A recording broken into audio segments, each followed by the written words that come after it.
quoi cette histoire? Pour ceux qui n'ont pas suivi. Un député de droite, donc Charles Aloncle, donc c'est un député du clan de Eric Ciotti, a dirigé une enquête sur la télévision et la radio publique, donc France Télévisions et Radio France. Jusqu'ici, vous me suivez. Son rapport vient d'être adopté de justesse, donc vous me l'avez dit, je crois que c'est 10 voix contre 10. Pas de problème. Et il propose un énorme plan d'économie, comme par exemple supprimer des chaînes. Je pense notamment à France 4, France TV Slash. Donc je crois que c'est la chaîne des jeunes. Supprimer même des radios. Donc je crois qu'il voulait supprimer le Move. Donc c'est la radio hip-hop. Il voulait fusionner tout le reste. Donc il y avait, je crois que c'était Rachida Dati qui voulait faire une holding, donc l'extrême droite c'est la même chose, voulait tout fusionner, donc mélanger France 2, France 5, France Info, France 24 pour faire des économies, reprendre le contrôle donc sur la chaîne, sur le service public. Mais bref, il veut, je crois, économiser plus d'1 milliard d'euros par an. Donc voilà. On écoute BFM TV. Et d'abord écoutez Charles Aloncle qui est le rapporteur de ce rapport et c'est lui qui est très critiqué. Des députés sortent des fausses informations, alimentent un climat qui justifie un vote. Il a pris la lumière cet enculé. Et s'il y a vote contre cet après-midi, le rapport ne sera pas publié. Je m'étonne même que la publication d'un rapport soit soumise à un vote. Et de voir une telle pression pour expliquer qu'il faudrait censurer à la fois le rapport et l'ensemble des travaux, je vous avoue que ça me dépasse. Ce sont des gens qui ont un problème fondamental avec la démocratie, avec le pluralisme. Merci à Tao pour le sub. Ouais, tu dates à Tao. Censurer la vérité. Voilà, Charles Aloncle qui était l'invité de Mathieu Béliard sur RMC Story ce matin. On va en débattre dans le signé-consigné. Est-ce qu'il faut le publier, ce rapport? Est-ce qu'il faut l'enterrer? Est-ce qu'il est utile? Bonsoir Charles Consigny. Bonsoir. Bonsoir Raquel Garrido, ancienne députée France Insoumise, cofondatrice du mouvement L'Après. Bonsoir. En fait, Raquel Garrido, elle s'est fait têche de LCI et maintenant elle est devenue chroniqueuse sur BFM TV. Genre, c'est un truc de ouf. Elle veut pas travailler, hein. En plus, elle est avocate, la meuf.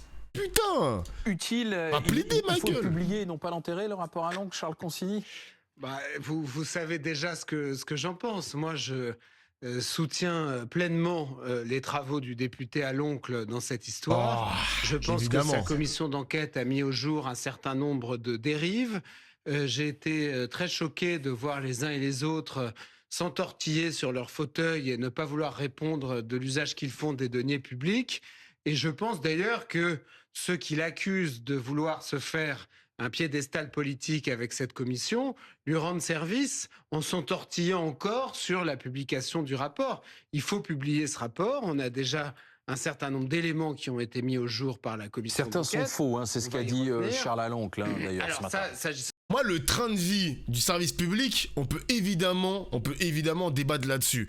Mais j'ai le sentiment que Charles Aloncle, que l'extrême droite veut tuer l'information libre. Je pense notamment, je prends l'exemple de Slash. France TV Slash et le Move. Donc là, on parle de radio qui touche vraiment les jeunes. Ce sont des médias qui te parlent de précarité, qui te parlent de climat. Vous allez sur la chaîne YouTube, ils parlent de tous les sujets possibles, même de féminisme et de culture urbaine. Donc le rap, l'indépendance, la street, tu connais. Je vous invite à aller regarder TV Slash, France TV Slash, qui est en quelque sorte la culture des jeunes que la droite veut effacer, car je suppose que ce sont des jeunes qui ne votent pas pour eux. Voilà. Quand tu as des reportages de TV Slash qui touchent les quartiers, par exemple, du 95, du 93, c'est pas des mecs qui vont voter pour l'extrême droite. Donc moi, je pense que le train de vie des grands patrons, des grands penseurs du service public, vas-y, ils ont des chauffeurs, etc. Ils ont des salaires d'enculés. Moi, je pense que, vas-y, il faut un petit peu baisser le train de vie et augmenter, par exemple, les budgets de ces médias. Donc là, je pense notamment à TV Slash, qui sont les seuls à donner la parole aux jeunes et aux quartiers. Voilà. Il faut le dire, les amis, il faut le dire. Ces propositions, mais déjà dans les constats, il y a la commission, je trouve, a été utile. Moi, je pense qu'il faudrait même généraliser ce type de commission à toutes les institutions publiques. Et quant à ces préconisations, on va y revenir. Moi, dans ce qui a filtré et qu'il n'a pas contesté, je trouve qu'il y a des choses intéressantes. Rapport utile. Quentin Desranques, FDP. Et Mélenchon qui est millionnaire. Ah ouais, lui, c'est un infiltré. Hein. Il insulte Quentin Desranques, mais il met un tacle glissé à la France Insoumise. Ah, putain, ça recommence les infiltrés. on était tranquille pendant un mois l'extrême droite. Foutez-moi la paix les mecs avec vos messages de merde là. Laissez-moi tranquille. Non, vous voyez. Je suis mort. Non, c'est du travail. D'accord avec Charles Consigny. Travail ni fait ni à faire. C'est du temps perdu même par rapport au pouvoir législatif. Je rappelle qu'on est dans un pays où le pouvoir gouvernant est essentiellement concentré entre les mains de l'exécutif, où l'Assemblée nationale a très peu de pouvoir.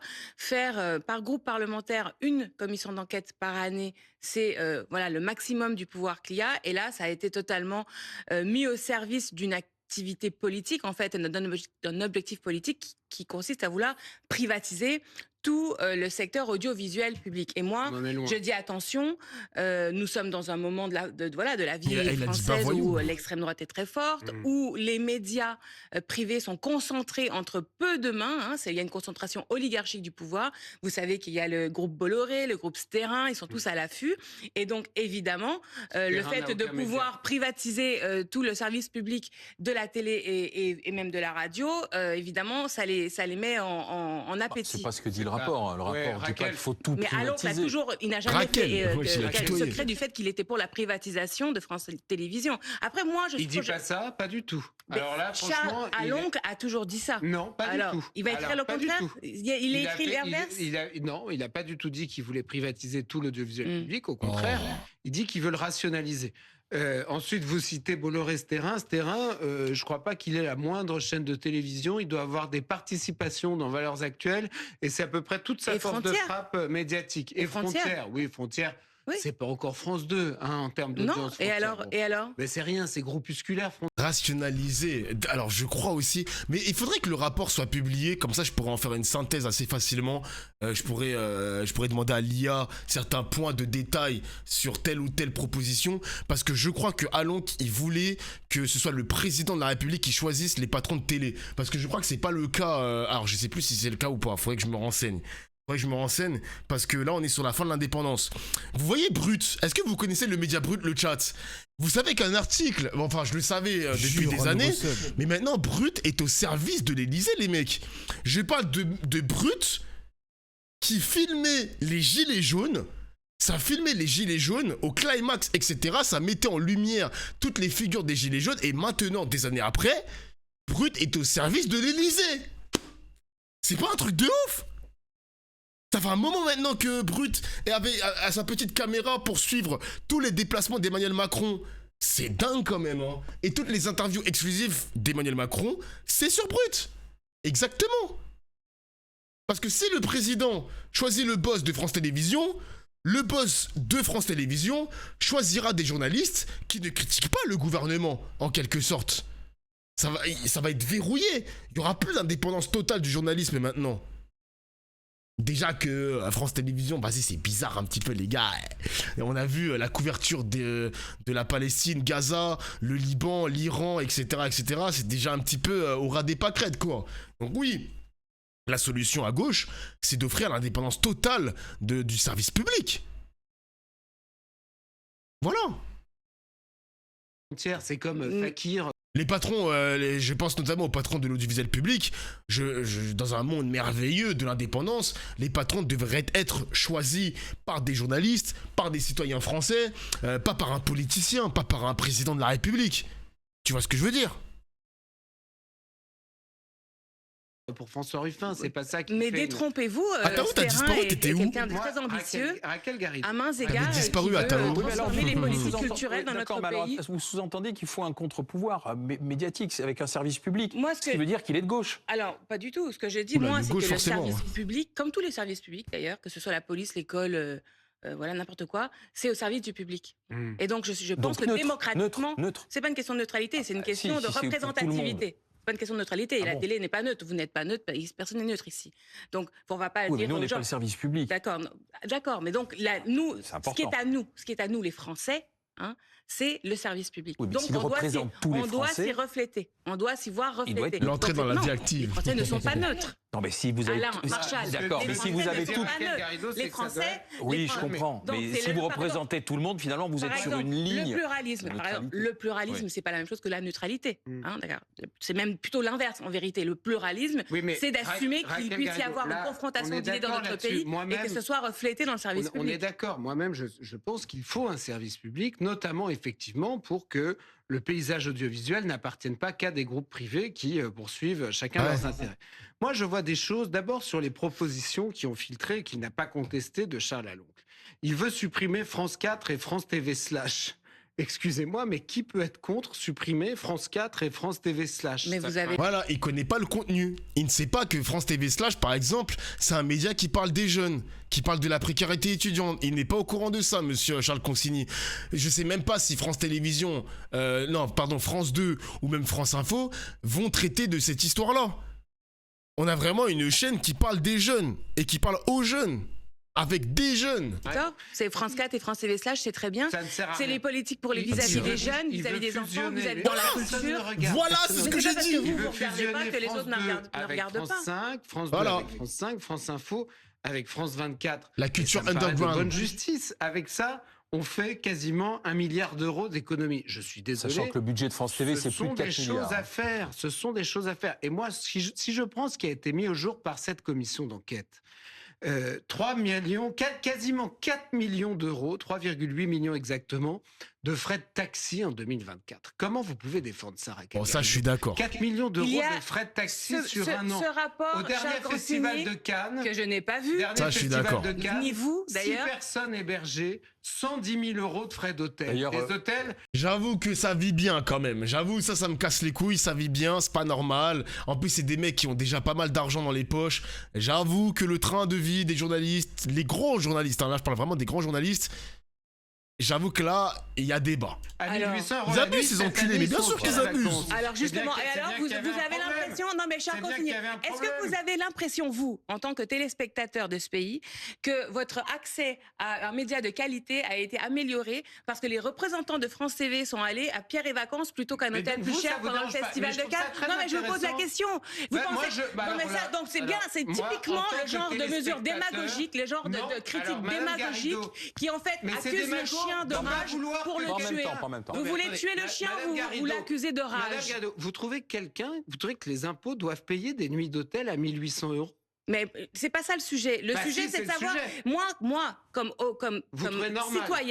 citoyenne, vous avez envie de payer j'ai besoin. Pour ça. Mais moi, je veux payer des impôts pour qu'il y ait un service audio. Mais non, mais arrêtez, mais c'est rien ça. Ça, c'est de la démagogie. Ça, c'est de la démagogie. Mais ça a un coût. Et en plus. Après, ça a un coût. Hein. Si tu fais. Alors, Raquel Garrido, putain, mais c'est vraiment pas la meilleure défenseuse du service public. Sur le coût des hôtels, sur le coût du train de vie, tu le fais à l'année.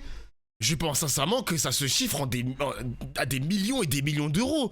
Cet argent-là, tu peux le répercuter sur des reportages de qualité, augmenter peut-être le salaire des pigistes journalistes qui sont pas des grands journalistes non plus en termes de hiérarchie. Excusez-moi, il y a des économies à faire.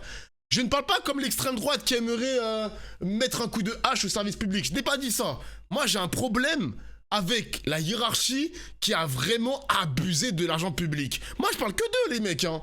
Je parle que d'eux. Et en plus, il y a un autre problème aussi, le cadeau aux milliardaires. Il y a des rumeurs comme quoi le rapport a fuité dans les journaux de Bolloré, avant même d'être voté. Donc, ça suppose que le service Bolloré a peut-être écrit les questions pour les députés, donc Charles Aloncle, et là, on a un problème. Le service privé a envie d'affaiblir la télévision publique pour que les gens ne consomment que du CNews, du JDD, des frontières, etc., etc. Donc oui, il y a des rumeurs comme quoi le rapport a fuité auparavant. Donc peut-être que monsieur Charles Aloncle a reçu un petit coup de fil du service privé, peut-être même un coup de fil de Bolloré pour dire « Frérot, il faut que tu poses telle ou telle question. À Mathieu Pigasse, il faut que tu poses telle ou telle question. À ce député-là, il faut que tu poses telle ou telle question. Delphine Ernotte, donc Big Boss de France Télévisions, il faut que tu l'attrapes sur ce sujet-là. » C'est un problème. C'est un problème. Oui, le but du jeu, le but à court terme ou même à long terme, c'est que le service public passe dans la main de l'extrême droite. Et oui, les amis, il faut le dire. Donc oui, la France Insoumise, ça fait un moment que Mélenchon estime qu'il faut une loi anti-concentration des médias. Il a raison sur ça, les amis. Il faut interdire à un milliardaire de posséder trop de médias. Il faut protéger le service public. C'est important. Le service public appartient à tout le monde. Voilà. Voilà, les amis. Même si les médias ne sont pas extrêmement rentables pour les milliardaires, ça permet aussi de diffuser des idées nauséabondes. Voilà. Mais attendez, arrêtez. Vous savez combien d'argent on met dans le cinéma français, France TV, notre système? Non. Beaucoup trop. Alors vous êtes contre l'exception culturelle française. Mais c'est comme à l'oncle. Vous êtes pour que tout ça soit entre les mains de grands oligarques de droite, d'extrême droite, tuer la culture. Des gens qui ne sont pas des nazis, comme Catherine Deneuve, expliquent que le cinéma français produit beaucoup trop de films, dont 80% de navets, dont on pourrait très bien se passer, et on aurait quand même une exception culturelle. Non, il faut arrêter avec la démagogie là-dessus. L'exception culturelle, c'est précisément les modes de financement. Une commission d'enquête. C'est ça qui constitue l'exception culturelle. C'est le fait d'avoir une intermittence du spectacle. C'est ça qui constitue l'exception culturelle. Là, moi, je suis désolé, les amis. Là où je suis d'accord, c'est vrai que le cinéma français, en ce moment, les gars, si on va au box-office de 2025 pour le cinéma français, je sais même pas s'il y a un film qui a dépassé Intouchable. Je vais me renseigner. Vous savez quoi? Je vais me renseigner maintenant pour éviter de dire de la merde. Mais j'ai le sentiment que la qualité cinématographique française, j'ai l'impression que sur ces 2 dernières années, c'est pas fou, hein, les gars. C'est pas fou, hein. On dirait que les producteurs, réalisateurs, scénaristes ne sont plus inspirés. J'ai l'impression qu'ils ne sont plus du tout inspirés. Le Comte de Monte Cristo a bien marché? Attends. Box office français 2025. Le box office français en 2025. Donc, God Save the Tuche. Donc 3 millions. Donc derrière tous les blockbusters américains, genre Zootopie, La Femme de Ménage, F1, Avatar, etc. Donc 3 millions, c'est le meilleur film français. Donc God Save the Tuche. Je ne sais pas si c'est bien, j'en sais rien, frérot, j'en sais rien. L'autre film français, c'est Chien 51. Je connais pas, donc c'est un film franco-belge. On a Le Chant des forêts, français. Donc c'est un documentaire français réalisé par Vincent Munier. 1 300 000, ok. Chien gardé 2, donc franco-belge, 1 100 000. Et Kaamelott, 2e volet, 1 million, donc Alexandre Astier. Sinon, tout le reste, c'est américain. Voilà, tout le reste, c'est fucking américain, mon gars. Ça manque d'inspiration, quand même, les Français, les mecs, hein. Le Chant des forêts, super bien, le film. Je connais pas, je connais pas. C'est pas parce que les gens ne vont pas voir en masse un film qu'il est nul. Ouais, mais peut-être... Après, les amis, je sais pas comment ça se passe, hein, mais peut-être que le marketing n'est pas bon. Peut-être que le marketing, il est mauvais. La qualité de... Enfin, la promotion du film... Et peut-être pas la bonne. Voilà, faut dire aussi les termes. Non, mais ça fait 30 ans que le cinéma français, il est mort. 30 ans, je ne sais pas. Je ne sais pas.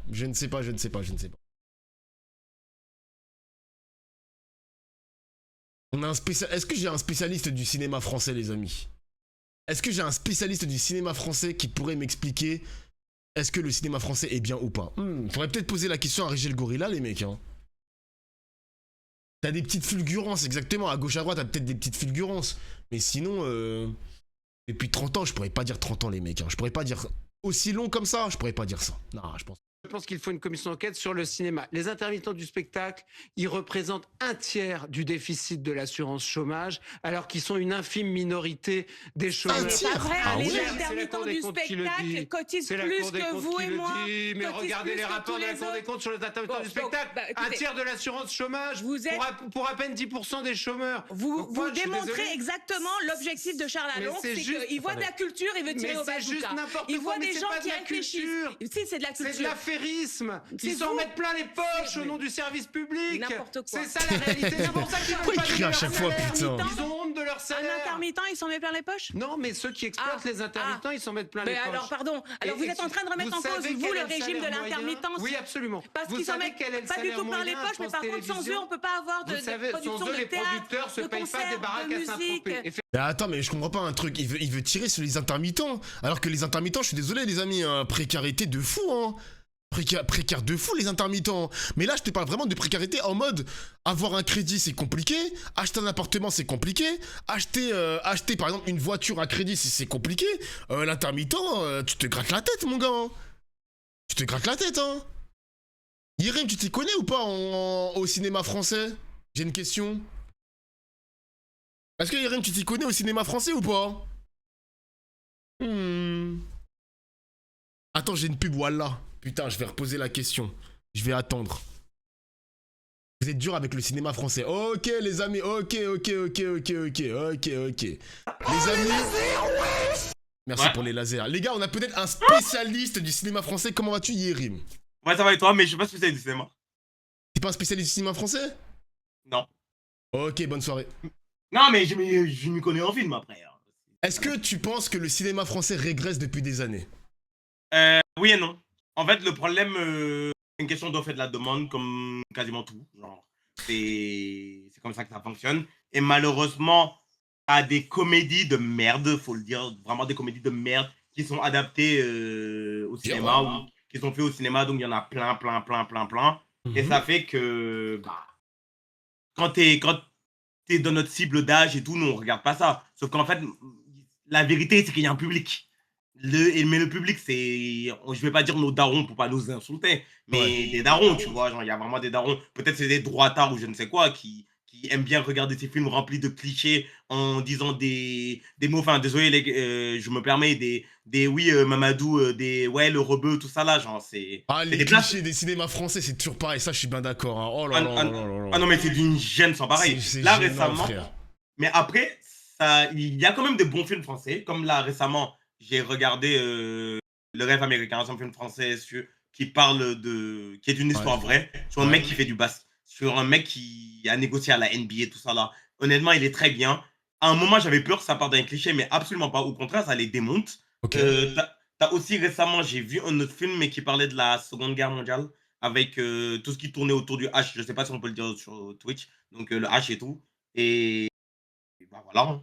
Il y a des bons les gars, Graves, enfin je sais plus c'est quoi le nom du film, un film français que j'ai vu, c'était un film cannibale, etc., une famille de cannibales et tout, c'était un film français qui était, je crois, primé, il est intéressant, mais sur le chat, vous avez raison, sur 100 films français, il y en a un qui fonctionne, genre là, Yérim, le dernier film qui a explosé au box-office en 2025, c'est Les Tuches, mec. J'ai joué, c'est Marsupilami. Non, c'est Les Tuches qui a fonctionné. Marsupilami, ça va marcher. Je le vois pas. Ok. Je le vois pas. Donc. C'est bizarre, hein. Ça a été bien apprécié. Alors, je sais pas s'il a dépassé le stade du million. Là, je parle des films 2025 qui ont dépassé le million de téléspectateurs. Donc, arrêté au 21 avril 2026. Donc là, le film français. C'est récent. T'as vu? Ouais. C'est assez récent, Marsupilami, en fait. Donc, je pense que c'est pour ça que. Donc, ouais, c'est peut-être pour ça. Après, techniquement, le film Mario est un film français. Parce que c'est un studio d'animation français, mais c'est pas le commanditaire français. Mais le studio, il est français.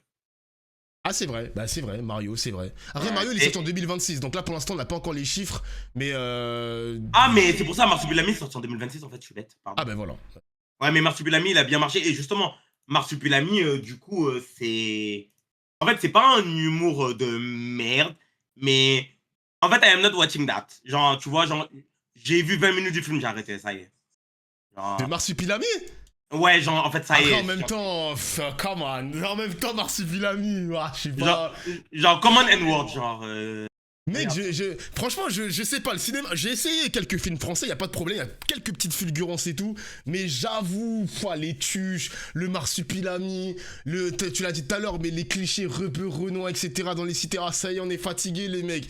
Et puis, je suis désolé, j'ai l'impression qu'il y a pas assez de renouvellement de scénaristes, réalisateurs, producteurs. On dirait que c'est toujours les mêmes. On dirait que c'est un cercle verrouillé où c'est des mecs qui pensent toujours la même chose. Genre, c'est nul, genre. Après, t'as quand même d'excellents films comme par exemple, je sais pas si tu l'as vu, Anatomie d'une chute. Excellent film. Vraiment je connais deux noms, mais je connais pas. Attends, 2023, ok. Film français, ok. Excellent film. Là, plus récemment, c'est sorti cette année, mais par exemple, c'est un film d'humour français. Ça s'appelle Bagarre. Pour le coup, il y a pas mal de clichés, mais en fait, le film, il assume ce qu'il fait, tu vois. Donc, moi, honnêtement, j'ai pas passé un mauvais moment. Comme autre bon film français. Ah, c'est le film avec Nassim Liès. Ah, j'ai vu le trailer qui passe. Oh putain, il est mal noté, mais ok, d'accord. Après, je t'avoue peut-être parce que je suis en BDH, j'ai kiffé le film, mais ouais, voilà. Ok. Bah, tu vois, ce film, dans les backstage, ce film-là, les mecs, il est réalisé par le fils de François Hollande et de Ségolène Royal. Donc c'est un truc verrouillé, Yérim. C'est ça le problème. Tu te fous de ma gueule. Non, c'est vrai, c'est le fils de François Hollande. Donc encore une fois, c'est des passes décisives qu'on a là sur réalisateur, producteur, etc. C'est des j'ai le téléphone de un tel pour financer ton film. Mec, c'est n'importe quoi. N'importe quoi. C'est vrai que, en fait, maintenant, il n'y a plus trop de bons films français, mais par contre, par le passé, et ça, en fait, on peut pas se mentir, avant, il y avait beaucoup d'excellents films français. Mais c'est du népotisme, exactement. C'est une caste, exactement. Un petit cercle. Mais je veux bien l'entendre. Sur 100 films, il y a un film qui va fonctionner, et c'est un film de clichés, genre Les Tuches, ou je ne sais pas, Camping ou je sais pas quoi. Ah, vas-y, s'il vous plaît. Et on sait pourquoi ça fonctionne. On va pas aller dans les détails, mais c'est juste que le public, les gars, c'est l'extrême droite. C'est vraiment l'extrême droite de public. Il y a un film, alors attends, je donne un exemple, 13 jours, 13 nuits, 30 millions de budget, n'a rassemblé que 470 000 spectateurs. Le film a perdu, le film était à perte parce qu'il a rapporté que 4 millions. Bah ouais, mais les gars, désolé, hein, avec tout le respect, mais les films français... Là, par exemple, ce que j'ai vu là récemment, tu te rappelles le jour où je me suis plaint que, en fait, je sors pour voir un film de 3 heures. Oh ouais, putain, ouais, c'était quoi déjà ce film? Les rayons et les ombres, pour le coup, excellent film. Mais en fait, malheureusement, ce film, il souffre de ce que plein de blockbusters souffrent. Parce qu'en fait, c'est pas un blockbuster, c'est un film qui était fait pour parler du mouvement du H. Je sais pas si je peux dire les mots. Ouais, tu peux dire Hitler, y a pas de... C'est ok. Ah ok, en fait, pour le mouvement nazi, du coup, qui parlait de ça. En fait, ça parlait vraiment de la manipulation de la presse. Comment la presse était manipulée à l'époque. Comment certaines personnes, ils étaient dedans. Ils se disaient, ouais, ils faisaient ça pour la France, parce que ça se passe en France. Mais en réalité, c'est des collaborants, genre. Mais est-ce que... Moi j'ai une question à te poser. Est-ce que pour toi, quand tu fais un film, il faut qu'il y ait une logique de rentabilité? Parce que là, on est dans un monde capitaliste as fuck. Oui et non. Comment? Oui et non. Okay. En fait, si, on va pas se mentir, quand tu fais un film, tu veux que des gens le voient. Mais après, tu as des films qui sont hyper personnels aux auteurs. Par exemple, je vais prendre un exemple avec l'animation. Il y a un studio d'animation qui avait fait à l'époque avec un réalisateur, A.K. Monogatari. S'il y a des fans d'animé, super animé, 12 épisodes, très expérimental. Ou même Sonny Boy, plus récemment que Naoé t'a déjà parlé du coup, qui est fait par le réalisateur de l'animé One Punch Man saison 1. En fait, c'est un animé où quand ils l'ont fait, ils se sont dit, on s'en fout que ça soit populaire. En fait, on veut le faire parce que on veut que les gens expérimentent quelque chose, tu vois. Alors que si vous pouvez faire un truc populaire, ils allaient continuer à faire des adaptations, tu vois. Genre pour moi, il faut trouver les entre-deux en tant qu'artiste et si tu veux vivre de ta passion, en fait. C'est comme la création de contenu. Tu as des gens, ils vont faire du contenu qui est sûr de marcher et ensuite, ils vont glisser des vidéos pour leur kiff, tu vois. C'est un peu pareil. Parce que j'ai l'impression qu'en France, on a cette culture de se dire profite du film, on s'en bat les couilles du retour sur investissement. Moi, j'ai pas envie de tomber dans une forme de capitalisme et tout, mais j'ai quand même envie de me dire que j'ai envie de faire un film, ça m'a coûté tant d'oseille, j'ai envie d'avoir un retour sur investissement. C'est comme si tu sortais un produit, là on n'est même pas dans le cinéma, tu sors un produit, t'as envie quand même que le produit il fonctionne, qu'il te rapporte de l'argent. Tu vois ce que tu captes ou pas? Je capte, mais en fait j'ai l'impression que les gens quand ils font ça, en tout cas les décideurs, ils se disent ouais on est sûr ça va marcher et tout, genre ils pensent sans crainte d'être ça. Moi je pense vraiment c'est ça. Ok. Genre, je suis persuadé même que c'est ça. Hein. Attends, il y a des réalisateurs qui veulent seulement produire pour partager même à perte et d'autres c'est la rentabilité, mais actuellement en France ça fait que flop. J'ai l'impression que le cinéma français c'est pas ouf. Hein. Mais de là je peux mettre un débat, une de nos raisons de nos embrouilles. Ouais. Les gars, est-ce que vous pensez que le cinéma est cher? Oh putain. Attention parce que tu vas peut-être te faire avoir. Hein. Est-ce que vous pensez les gars que le cinéma est cher? Attention, Yérim, tu vas peut-être les activer là. Aïe, tu vas les activer. En vrai, moi, je vais donner mon opinion parce que en fait, je suis d'accord le fait que le cinéma est devenu plus cher comparé à avant parce que tout est devenu plus cher. Parce que la France de Macron, inflation, tout ça. Mais en fait, malheureusement, je trouve que les cinémas pas chers, ou en fait les vrais cinémas de base qui ne sont pas des grandes enseignes comme UGC Pathé, ils sont plus trop mis en avant. Par exemple, tous les jours quand je rentre chez moi, je vois un panneau, genre il y a un panneau dans ma ville, Rosny-sous-Bois, qui affiche le cinéma de la ville. Et la place réduite, c'est 3 €. La place la plus chère, c'est 5 balles. Il n'y a pas plus cher. Ok, donc toi, tu déplores le fait qu'il n'y a pas assez la promotion de cinéma indépendant, c'est ce que tu veux dire? Oui, exactement, parce qu'en fait, malheureusement, c'est les États qui ne font pas. Et tous ces cinémas-là, en fait, il en existe dans quasiment toutes les villes, à part si vous habitez dans des campagnes paumées. Et l'autre problème aussi, c'est que, en fait, UGC et Pathé, je ne sais pas comment ils se débrouillent ce point-ci. En fait, c'est sûr que Indé et municipaux, les deux. C'est un peu c'est un truc.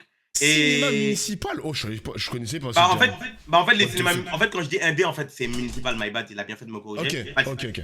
Le cinéma de ma ville, par exemple, qui est vraiment à 5 minutes, à la place, j'y vais, je paye 3 balles parce que je suis pas âgé.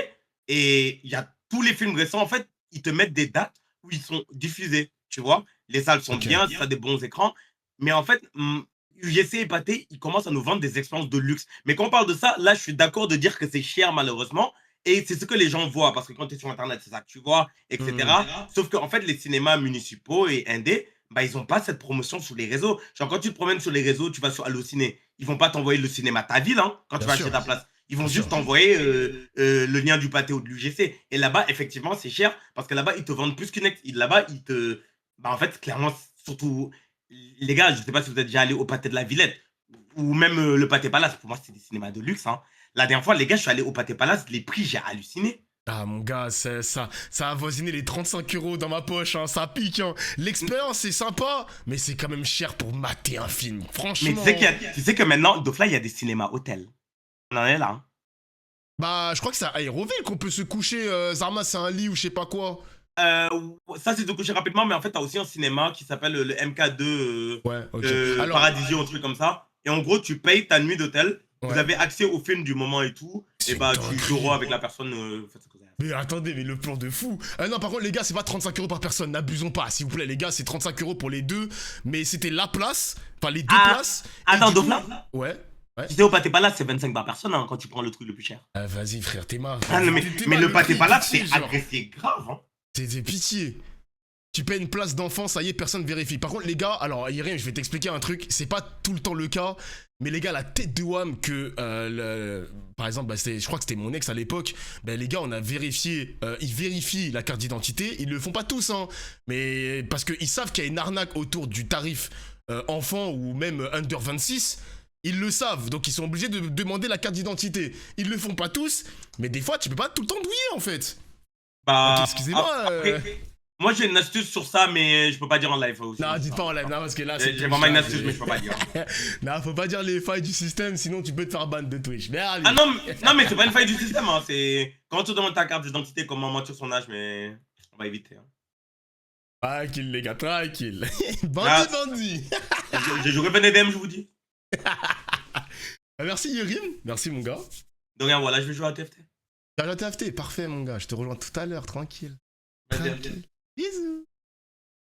Ah, le cinéma, il a voulu lancer un petit débat hier, hein, ça fait un moment. On avait déjà eu ce débat en plus, les gars, sur Twitter et l'année dernière, sur le prix du cinéma. Bon, évidemment, le prix du ticket, il scale avec l'inflation, donc évidemment, le prix du cinéma est plutôt cher. Et d'ailleurs, j'ai un pote à moi qui travaille au cinéma, il avait les chiffres, bon, c'est un tapin, hein, mais sachez que le cinéma, là où ils se font le plus d'argent, c'est pas sur les tickets, mais c'est sur les extras. Donc le popcorn, la boisson, et tous les biscuits, gâteaux, bonbons, etc., etc. Bon, je ne sais pas s'il y a des mecs qui travaillent dans le cinéma aussi sur mon chat, mais sachez que le cinéma se fait un gros chiffre d'affaires sur les extras. Voilà. Donc quand tu vois ton coca à 4 €, t'as envie de te tirer une balle, frère. Tu te tires une balle quand tu vois le coca à 4 €. Ah, come on, bro. Come on. Ah non, ça a abusé. Revenons au cinéma. Pour moi, c'est la formation cinématographique de façon générale, acteur-réalisation qui est à refaire, et notamment dans les séries françaises, qui est pour moi la vitrine du cinéma. Quand je tombe sur une série française, j'ai juste envie de vomir sur le jeu d'acteur. Même les Allemands, les Britanniques, les pays scandinaves font de meilleures séries. Alors la dernière série allemande que j'ai kiffée, c'est Dark. Je ne connais pas les autres fictions. Et la dernière série française que j'ai consommée, alors la série est pas mal. C'est une série policière où il y a une meuf qui a été recrutée. Ah ben c'est HPI. La série s'appelle HPI. Les gars, je vous jure que la série elle est bien. Oh non, la série elle est bien les mecs. Regardez HPI, je vous jure que la série elle est bien. Vraiment, hein. Vraiment. T'as aimé Dofla? Je te jure Cynthia, j'ai aimé. On m'a dit que le bureau des légendes c'est un banger. Je vous jure c'est pas mal. Il faudrait que j'essaye un jour le bureau des légendes. Faudrait que j'essaye. Mais je vous jure que HPI c'est bien. Je vous jure que HPI c'est bien. L'actrice elle est forte en plus. Mais ouais, l'actrice elle est forte.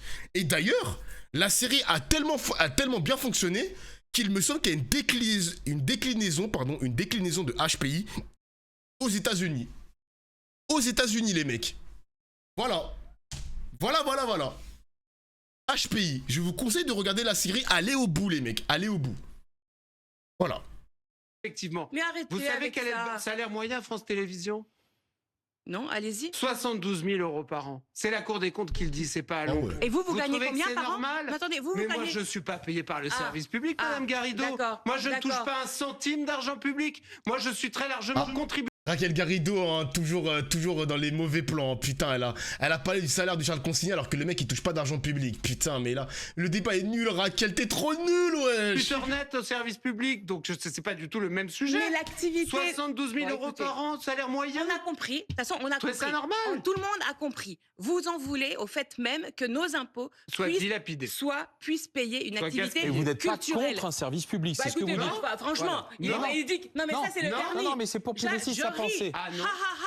C'est-à-dire que il vous a dit êtes non. tous là à tirer à balles réelles contre le service public. Non, il a dit, avec je des pense qu'il arguments, faut le mais réformer, nuls, d'une Charles- nullité. Charles a Une dit qu'il nullité. n'était pas Alors, contre le service public. Oui. Cette commission d'enquête n'a absolument rien produit d'intelligent pour Bah, on s'assurer... sait pas, ça n'a pas été publié. Ah bah alors pardon, dites ça à Charles On n'a Consigny, pas les qui 300 vient de- pages, il y a eu des qui fuites vient dans la dénoncer. presse. Bon, alors, Non, moi il a parlé de la moi Cour j'ai des comptes écouté un aussi. peu, peut-être pas vous, mais j'ai écouté un petit peu les auditions. D'ailleurs, je vous ai les auditions écouté. qui seront accessibles et maintenues en ligne sur le site. Donc, même si cette daube de rapport n'est pas publiée Mais vous sous le savez couvert même du pas ce qu'il y a tampon dedans. d'Assemblée Vous nationale, êtes totalitaire. écoutez, oh bien sûr, Mais si, vous Totalitaire, êtes carrément. vous voulez tuer la Vous culture décrétez française, vous avec voulez des tuer arguments l'exception d'autorité, culturelle, mais vous moi, voulez je peux tuer rien tuer du l'intermittence tout. du spectacle, Moi, je vous voulez veux tuer le respecter CNC, les vous voulez tuer Français. l'audiovisuel Mais parce public, qu'il y a mais des ce sont les mais autres vous qui êtes sont pas déjà, mais vous les démocrates. avez vus de près, les Écoutez, producteurs, vous Madame êtes au service Garrido. de qui en Mais fait? vous les Vous êtes avez au vus service de de près, les rédacteurs. producteurs, Vous êtes dans au leur service baraque Attention, à l'île de Ré. doucement. Dans leur baraque à l'île de Ré, dans leur baraque à Saint-Tropez, au volant de leur Range Rover,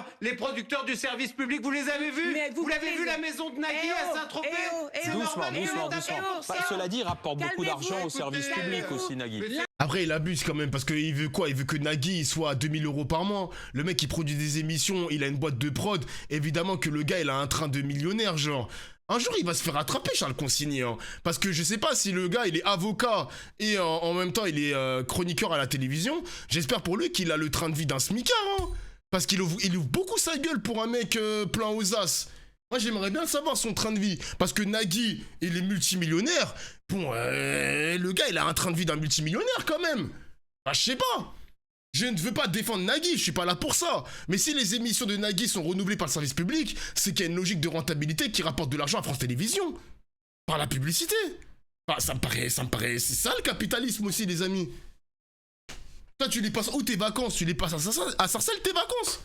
Tu les passes dans le 9-3 tes vacances? Arrête, Charles Consigny, s'il te plaît. Arrête. L'industrie de la tes culture d'une bêtises. façon générale Mais dans c'est notre pays incroyable. rapporte énormément d'argent. Vous avez peut-être même vous des clients. Charles Consigny prend pas d'argent public contrairement à Nagui. Mais frérot, il y a un contrat qui est passé entre l'argent public et la société de Nagui. Vous voulez qu'on fasse quoi? À un moment donné, c'est pas de l'argent privé qui se passe. C'est de l'argent public. C'est de l'argent public qui est investi pour avoir des programmes sur la télévision publique française. Nagui s'en met plein les poches, ok, mais c'est de l'argent public. Enfin, vous voulez que ce soit quoi, les gars? Il faut le payer, le Nagui, mon gars. Vous voulez le payer, les intermittents du spectacle. Patrick Sébastien qui vote à l'extrême droite, lui aussi il a mis de l'argent public dans ses poches. Qui attrape sa veste à monsieur Patrick Sébastien? Qui lui attrape sa veste? Personne. On casse les couilles à Nagui, mais pas à Patrick Sébastien qui est devenu multimillionnaire grâce à l'argent du service public. Pitié, les gars, pitié, genre. Ah, s'il vous plaît. Ils sont dans le domaine de l'audiovisuel peut-être. Alors attendez, simplement. Non, parce que moi, est-ce qu'on peut pas quand même l'idée, alors on verra ce qui est décidé pour le rapport de Charles Aloncle. L'intérêt, c'est que vu que cette commission a travaillé 3 mois, qui a 300 pages, 80 propositions, et que ça a un coût quand même, puisque c'est l'Assemblée qui travaille. Oui, c'est ça, c'est pour ça que c'était une grosse connerie de la part de Charles Aloncle. Non, mais l'intérêt, c'est... Ça, c'est dilapidé. Non, mais l'intérêt, c'est qu'il soit publié. Pourquoi? Parce que c'est une daube, on s'en fout. Mais si c'est une daube, chacun jugera. C'est vous qui le qualifiez de daube déjà. En fait, non, mais attendez. Il a été décidé, il a été voté cet après-midi que toutes les auditions seront accessibles au public. D'accord? Après, moi, je suis pas pour mettre le tampon Assemblée nationale sur en fait des opérations politiciennes soutenues par des gens comme vous, comme Bolloré, comme Stérin. Parce qu'il faudrait arrêter d'être naïf. Dans ce pays, dans un an, peut-être, l'extrême droite va gouverner. Alors, on fait quoi par rapport à ça? On détruit le service public de la télévision. Mais c'est vous les fascistes, Madame Garrido. C'est l'extrême gauche les fascistes. Parce que regardez votre comportement.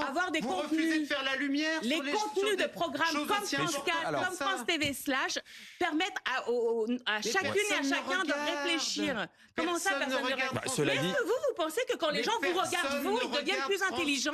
Sérieusement? C'est pas faux ça. Payé par l'État. Je ne suis pas payé par l'État. Mais bien sûr que vous êtes payé par l'État d'une façon ou d'une autre. Mais arrêtez avec ça. Je ne gagne pas un centime d'argent public. Arrêtez avec ça.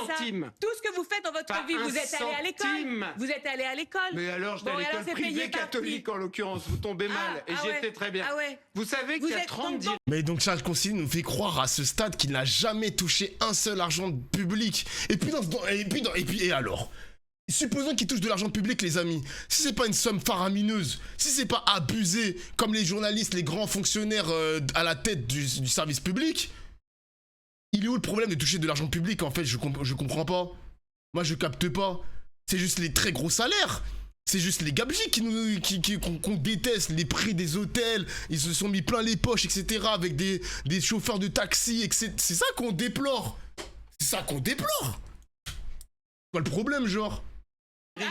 Et il a été chroniqueur chez Ruquier. C'est vrai qu'il a été chroniqueur chez Ruquier. Merci de le dire, le chat. Merci. Qu'est-ce que vous en avez à faire alors du service public? Il y a 12 bizarre le Charles Consigny. Attendez, doucement. Vous pensez que l'école doit être privée aussi? Non, attends, restons sur le service public, restons sur l'audiovisuel, s'il vous plaît. C'est un service public, j'y suis attaché. À France Télévisions, vous avez 30 dirigeants qui gagnent plus de 16 000 euros par mois, c'est-à-dire plus que le président de la République. 30. Ça me pose problème. Par exemple, ça me pose problème, les mecs. On est d'accord là-dessus. Mais on peut baisser ses 16 000 euros, wesh. De ça, au moins. 16 000 euros. C'est pas ça, ne soyez pas naïfs, c'est pas ça que veut Charles. Attendez, il finit, puis vous répondez. Il n'y ait plus de service public. Ça vous gêne, ce que je dis? Pas du tout, je viens de dire que j'étais d'accord pour que les salaires baissent, alors je m'en fous complètement. Vous êtes exactement comme les personnes auditionnées. Je viens de vous le dire que j'étais d'accord pour que les salaires baissent. Sauf que vous restez autour de ça, parce que ce qui vous intéresse, c'est pas les contenus. S'il vous plaît, et puis après vous répondez. Vous ne parlez jamais des contenus. Pour que ce soit audible pour tout le monde, compréhensible. Cause commune avec cette gauche caviar. Quelle gauche caviar? Celle qui a défilé devant Moi, je suis téléspectatrice. Monsieur Aloncle et Monsieur Patrier-Létus, et qui ne voulait pas donner son salaire en direct parce qu'elle avait honte des montants. Non, tout le monde les salaires en direct. Alain Marchal, il va donner son salaire en direct. Mais alors attendez, vous êtes un démagogue. Vous ne donnez pas votre salaire en direct. Alain Marchal donne pas son salaire en direct. Je l'ai donné. Et vous prenez. Vous tombez très mal, Madame Garrido. Parce que quand j'étais sur le service public, quand je travaillais chez Ruquier sur France 2, j'ai fait une interview sur une radio de 35e zone où je suis allé parce que j'aimais bien le journaliste. Il m'a demandé combien gagnez-vous. Je lui ai donné le montant exact de ma rémunération. Et je vais même vous dire. Je l'ai fait tout de suite. Si vous voulez être démagogique. Je ne me suis pas abrité derrière le fait que c'était produit par une boîte de prod. Et parce que vous pensez que vous êtes payé par des producteurs privés, que votre parole n'est pas moins engageante par rapport à ceux qui vous écoutent. Alors Raquel Garrido, Charles Consigny. Mais arrêtez, vous pensez que le téléspectateur et la téléspectatrice, il n'est pas comptable du système qu'il y a derrière tout ce que vous dites à la télévision? Non, c'est pas de la mauvaise foi, c'est la réalité. Il faut arrêter d'être naïf. Il y a dans ce pays des gens qui veulent détruire la culture, qui veulent détruire l'accès à la culture. Ils détruisent l'école publique, ils détruisent la télévision l'argent public. Il détruit Oh, le la théâtre culture public. woke. Le régime. Ah, c'est petit de dire la culture woke qui nous fait chier, Charles Consigny. Là, t'es en train de nous prouver, que tu veux juste la détruire, cette culture. Toute la culture, tous les reportages qui touchent la jeunesse, la précarité, les étudiants, la culture underground, le rap, la musique, etc. Tu veux juste... Non, mais là, il a montré son vrai visage. Il a montré son vrai visage, mon gars. Régime de l'intermittence. Ce que vous voulez à la fin, c'est un truc... Ah oui, bah oui. Il est ridicule, Charles Consigny. C'est quand la dernière... Alors, vous le défendez ou vous le défendez pas? Défendez le régime de l'intermittence. Réformé et rationalisé. Ah bon? Et je vois l'activisme de En fait, ce que vous voulez, c'est qu'il y ait de moins en moins d'intermittents. Plein les poches sur le dos des Français. Moi, je suis fière de la France. Je suis fière de notre production intellectuelle, culturelle. Je suis fière du fait qu'on ait des maisons comme le Centre national de la musique, je vous en ai parlé la semaine dernière, comme le CNC, qu'on ait sur chaque billet. Pardon. Il peut y avoir. Moi, je suis d'accord pour que de toute façon, on dise que ça nous appartient à nous, les Français. On en fait ce qu'on veut. Mais je ne suis pas naïve vis-à-vis des attaques qui sont faites par les gens de votre bord. Vous devez éliminer tout ça. Vous dites vous-même ce rapport est une daube. Ouais. Oui, on l'a pas lu. Attendez. Vous le défendez? Non, ce qui est intéressant, c'est qu'il soit publié, qu'il puisse être accessible à tous les Français. Comme ça, chacun se fera une idée. On n'est pas obligé d'être naïf vis-à-vis des manipulations grossières de l'extrême droite. Non, mais attendez. On n'est pas obligé d'être à plat ventre et applaudir dès que Bolloré, Estérin et les autres nous font des grosses manœuvres. On ne ramène pas Bolloré, Estérin. Attendez, s'il vous plaît.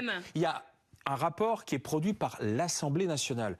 Non, il est produit par Charles Aloncle. Et d'ailleurs, tous les députés... Il a travaillé à l'Assemblée nationale. Et les députés qui ont contribué... Il est député UDR. Et les députés qui ont contribué, qui ont voulu contribuer contradictoirement... Laissez le rapport être publié. Ils n'ont pas été écoutés, que le type, il a menti, il a écrit noir sur blanc, des désinformations. Vous voulez la publication de fake news? C'est ça que vous voulez? La publication de fake news? Et chacun Est-ce que vous voulez que les fake news soient publiées? Vous avez des députés qui vous ont dit... Vous avez des députés qui vous disent que c'est du fake news. Vous n'avez pas le respect de vos téléspectateurs pour leur donner de la vérité. Non, je vais vous dire, ce matin, il y a les députés qui votent, ce sont les députés toutes tendances confondues. Je sais pas, on va voir. Est-ce que j'ai le droit à une Ben seconde oui, de temps de parole? s'il ne le publie pas, tant Ou est-ce que c'est un meeting de Raquel Garrido? J'ai le droit à une seconde de temps de parole? On s'entend plus, les gars. J'ai fait une autre émission, j'étais avec Patrick Sébastien. Je suis mort. Vous avez le droit de pas l'aimer, il est peut-être trop blond, trop à droite pour vous, tout ce que vous voulez. Comment ça, trop blond? Arrêtez avec ces insinuations. C'est de la Trop démagogie, blanc, ça. Vous voyez ce que vous voulez dire? Parce que vous voyez, c'est quoi l'insinuation? Pourquoi il a été Comment ça, viré? trop blanc? Parce que grâce au service public éminent que vous défendez, il a été considéré comme trop blanc et trop âgé pour rester sur le service public. Puisque Mme Ernotte a dit qu'elle en avait marre d'avoir des mâles blancs de plus de 50 ans. Ça, elle l'a dit, vous voyez? Et ça aurait dû valoir sa disqualification parce que c'est du racisme. Oui, parce que c'est du racisme. Et parce que c'est de la discrimination. Je n'ai aucun intérêt personnel dans le service public. Mais promouvoir les femmes, promouvoir les personnes qui ne sont pas blanches, oui, ça fait partie des obligations du service public en principe. Je suis contre le wokisme. Ça vous va très bien. Charles, fini, s'il vous plaît. Je déchirerai cette charte. La concentration du pouvoir telle qu'elle existe aujourd'hui, elle vous va très bien. Vous en bénéficiez. Donc évidemment, vous ne voulez pas que ça change. Qu'est-ce qu'il a dit, évidemment, vous voulez pas plus de s'il vous plaît, Raquel Garrido, s'il vous plaît. S'il vous plaît.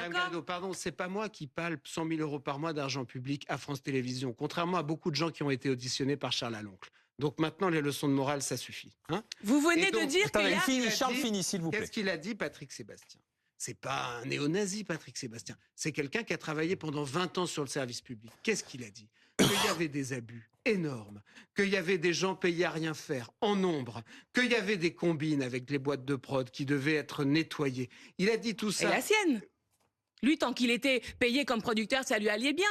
Non, mais moi, je veux bien... non, mais pas la sienne, il parle de ce qu'il a vu. Ah, bah oui, évidemment, jusqu'au moment où il a été viré. C'est des fake news. Pas du tout. C'est pas du tout. C'est que là, vous prenez l'exemple d'un producteur qui, pendant des années, a palpé dans le service public. Et là, ça ne vous opposait aucun problème. Et maintenant, vous le sentez en figure de la probité. Moi, je l'aurais sans doute payé moins cher. En l'occurrence, à l'époque... Ce qui prouve bien votre mauvaise foi. Non, parce qu'à l'époque, il y avait de la publicité sur le service public. Et donc, Patrick Sébastien faisait beaucoup d'audience et rapportait de l'argent au service public. Cela dit, c'est pas vrai. C'est pareil. Ce n'est pas vrai. Le service public a été ramené beaucoup plus tard à des horaires très particuliers. C'est pas vrai, justement. À une époque, il n'y en avait pas du tout de service public. Après 20h, c'est Sarkozy qui a supprimé la publicité après 20h. Bah, Patrick Sébastien, c'était avant Sarkozy. Enfin. Écoutez, donc moi, je suis pour que le service public appartienne au public, pas à Charles Aloncle et à Éric Ciotti et ses amis dont vous êtes visiblement. D'accord? Donc la démocratie, oui. La démocratie, oui. Faire en sorte que la présidence de France Télévisions soit désignée par les acteurs du service et pas par le président de la République comme c'était avant. Mais wesh, c'est ma proposition, ça, Raquel Garrido. C'est le public, les journalistes, les citoyens français qui votent pour le président de France Télévisions. Mais c'est ma proposition, je l'ai dit tout à l'heure. Ou pas par des institutions secrètes. Madame Ernotte, à votre avis, Madame Garrido? Mais je suis contre le pouvoir monarchique.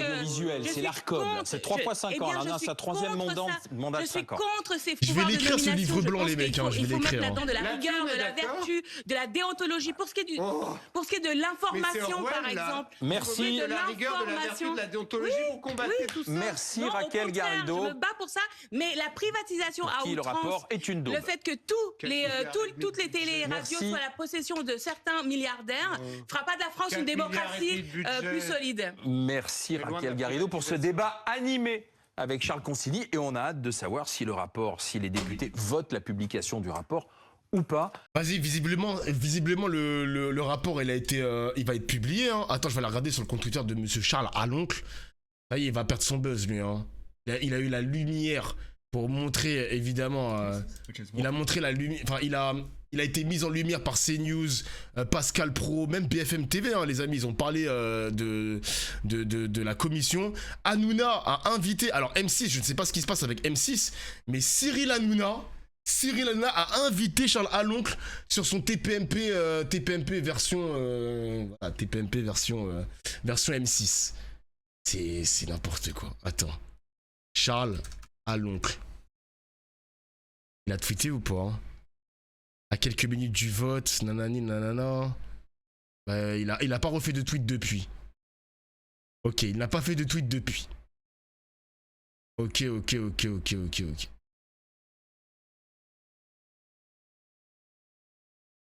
Enfin bref. Bon les mecs, demain on se fait un stream. Demain on se fait un stream, mais à 19h les amis, hein. 19h on se fera un stream. Ça fait plaisir de retrouver, là c'est fini le marathon cinéma tout ça, là on reprend les streams politiques et tout.